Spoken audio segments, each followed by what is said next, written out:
আপনার নগদ বিকাশে থাকা 10-20 টাকা দিয়ে সহযোগিতা করুন, অথবা এই ভিডিওটা প্রচুর পরিমাণে শেয়ার করুন। এখানে দেখতে পাচ্ছেন আপনারা একজন পিতা তার সন্তানকে নিয়ে কিভাবে বসে আছেন। ভাই আসসালামু আলাইকুম। ওয়ালাইকুম সালাম। ভালো আছেন? জি আলহামদুলিল্লাহ। আমাদের ঠাকুরগাঁয়ের সুপরিচিত মুখ। ভাই আপনার নাম? অলিউর রহমান। এই অলিউর রহমানের যে, এটা কি আপনার বড় মেয়ে? একটাই মেয়ে বাচ্চা। একটাই মেয়ে দীর্ঘদিন ধরে অসুস্থ। তো আপনারা হয়তো ভিডিওর মাধ্যমে দেখেছেন যে অলিউর ভাইয়ের যে এই একটাই মাত্র মেয়ে দীর্ঘদিন ধরে অসুস্থ, তার এই চিকিৎসার জন্য প্রচুর পরিমাণে টাকার দরকার। আজকে আমরা শুনবো অলিউর ভাইয়ের মুখে যে তার মেয়ের কি সমস্যা। আসলে তাকে তো আমি দীর্ঘ 6 মাস, জন্মের 6 মাস থেকে তার চিকিৎসা করতেছি। আমি ঠাকুরগাঁয়ে অনেক ডাক্তার দেখিয়েছি, তারপর রংপুরেও অনেক ডাক্তার দেখাইছি। তারপর যখন শেষ ফিনিশিং মানে ওর রোগের যে অবস্থা ছিল এটা না সহ্য করতে পারে, আমি ইন্ডিয়াতেও নিয়ে গেছি তাকে 4 বার। ইন্ডিয়াতে নিয়ে যাওয়ার পরে তাকে বলছিল যে তার টিউমার হওয়ার সম্ভাবনা ছিল। তারপরে তো বাংলাদেশে করোনা আসলো, তখন ইন্ডিয়া যেতে পারলাম না।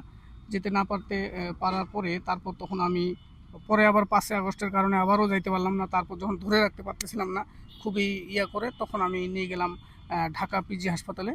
প্রথমে নিয়ে গেছিলাম হলো সেন্ট্রাল থেকে রেফার করছে পিজি হাসপাতালে রেফার করার পরে ওর টেস্ট দিছে ব্রেন এবং হার্ট এবং কিডনি। তো পরে তখন ধরা পড়ছে ব্রেনটে টিউমার এবং হার্টেও টিউমার, কিডনিতেও টিউমার আছে। এই জন্য অনেক টাকার প্রয়োজন। তখন আবার আমাকে ব্যাক করছে যে আপনি কি লোড নিতে পারবেন কিনা, আপনি বাড়িতে যা পরামর্শ করে আসেন। পরামর্শ করে আসে যদি পারেন চিকিৎসা চালাতে, আপনাকে 1 সপ্তাহ সময় দেওয়া হলো। তখন আমি বললাম যে এত তাড়াতাড়ি এত টাকা তো সম্ভব না, একটু সময়টা বাড়ায় দেন। তখন বললো যে 1 মাসের মধ্যে যদি নিয়ে আসতে পারেন তাহলে ওকে অনেকটা সুস্থের দিকে নিয়ে আসা যাবে। প্রথম ধাপ আমরা চেষ্টা করব, তারপরে আপনি নিয়ে আসেন ওকে। অলিউর ভাইয়ের যে নিজস্ব যে ফেসবুক আইডিতে আপনারা দেখেছেন যে সবার কাছে কিন্তু উনি সহযোগিতা চেয়েছেন। আমাদের ঠাকুরগাঁ যত কন্টেন্ট ক্রিয়েটর আমরা আছি এগিয়ে আসার দরকার, এবং কি ঠাকুরগাঁ যারা আছেন এবং দেশ এবং দেশের বাইরে যারা আছে সবাইকে এগিয়ে আসার দরকার। আপনারা দেখেন বয়স কত মামুনির? এখন 10 বছর বয়স। 10 বছর বয়স। দেখেন তার যে একটা অবস্থা, চোখে দেখাও তো এগুলো হলো টিউমার। ওই টিউমার আম্মু আজ দেখেন এই যে এগুলো হলো টিউমারই। ওই টিউমার না? হ্যাঁ, ওগুলো আস্তে আস্তে সর্বশরীরে হওয়া শুরু করবে। এই যে এটা হলো টিউমারের দিকেই, এটা হলো টিউমারের দিকেই। কথা বলতে পারে?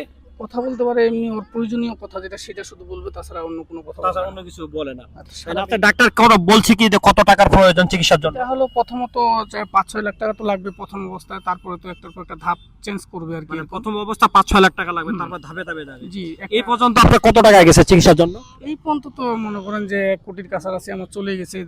6 বছর বয়স থেকে শুরু করে 10 বছর পর্যন্ত আমি এটা গোপন রাখছিলাম, কাউকে আমি বলি নাই কখনো।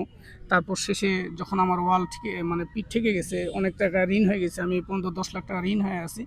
তো শেষে যখন চিকিৎসা না চালাতে পারি, যে বাচ্চাকে আমি ফেলায় না রাখে সবার কাছে আমি একটু জানাই জিনিসটা, যদি মানুষ আমার পাশে দাঁড়া হয় তাহলে আমি বাচ্চাটা চিকিৎসা চালাইতে পারবো এবং ওর জীবন ফিরিয়ে নিয়ে আসতে পারবো।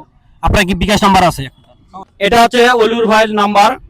ভাই নাম্বারটা আপনার মুখ দিয়ে বলেন। 01755 24 84 27। এই যে বিকাশ নগদ রকেট করা আছে কি ভাই? না, বিকাশ আর নগদ। আমরা অনুরোধ করছি সবাইকে ঠাকুরগাঁওবাসীকে এগিয়ে আসার জন্য, এই অলিউর ভাইয়ের পাশে দাঁড়ানোর জন্য।